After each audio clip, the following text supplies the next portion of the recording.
Hello, this is Shakira with the Love and Money Podcast.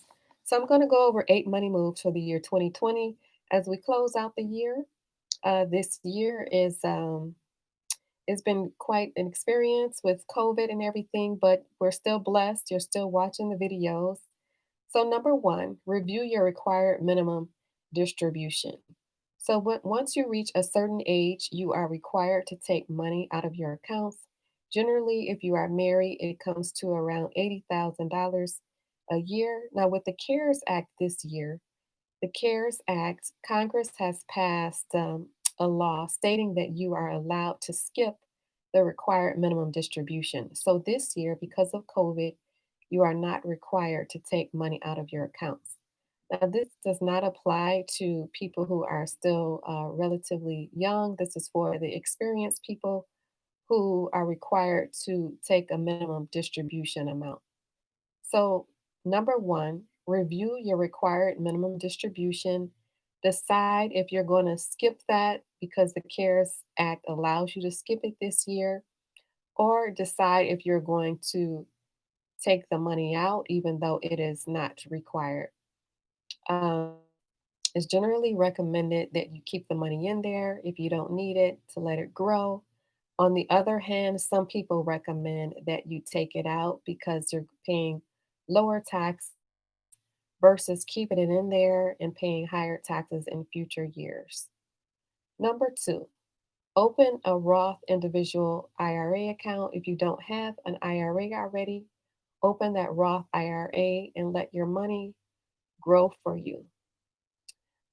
If you are in the category of a required minimum distribution, and you take it out even though you're not required this year, it's recommended to put it into a Roth IRA so that it can continue to grow.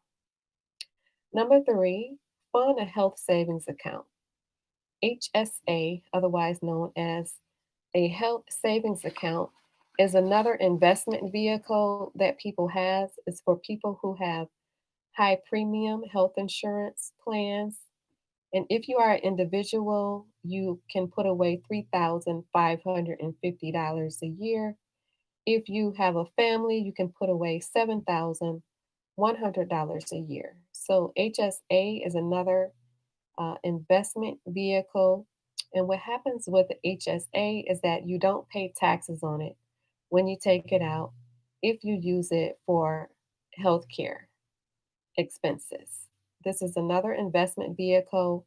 It rolls over annually if you don't use it. So that is a HSA.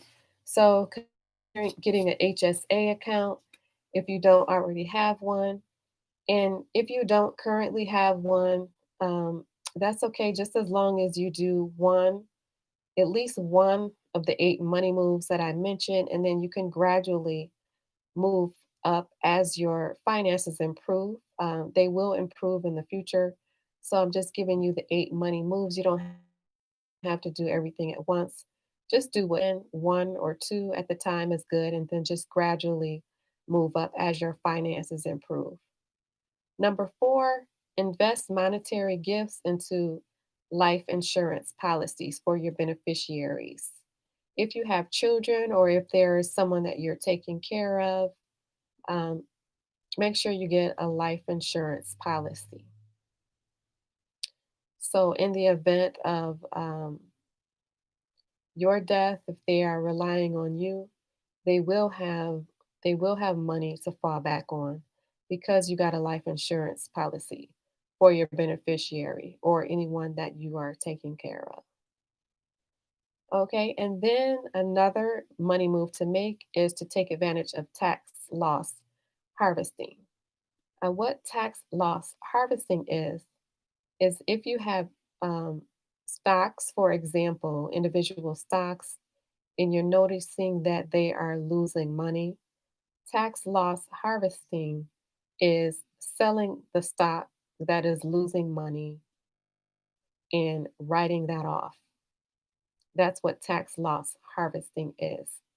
That is a balance for capital gains tax. Now, what capital gains tax is, for example, if you have an individual stock, Say, example, you bought that individual stock at $100, and now that stock is worth $1,000.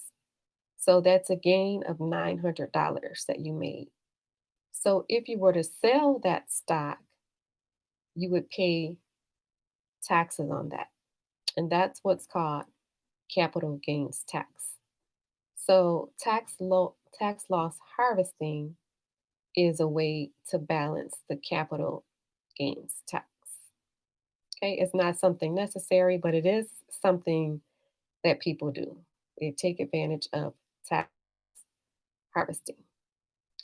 And another money move would be to make sure that you are contributing the maximum to your tax sheltered accounts.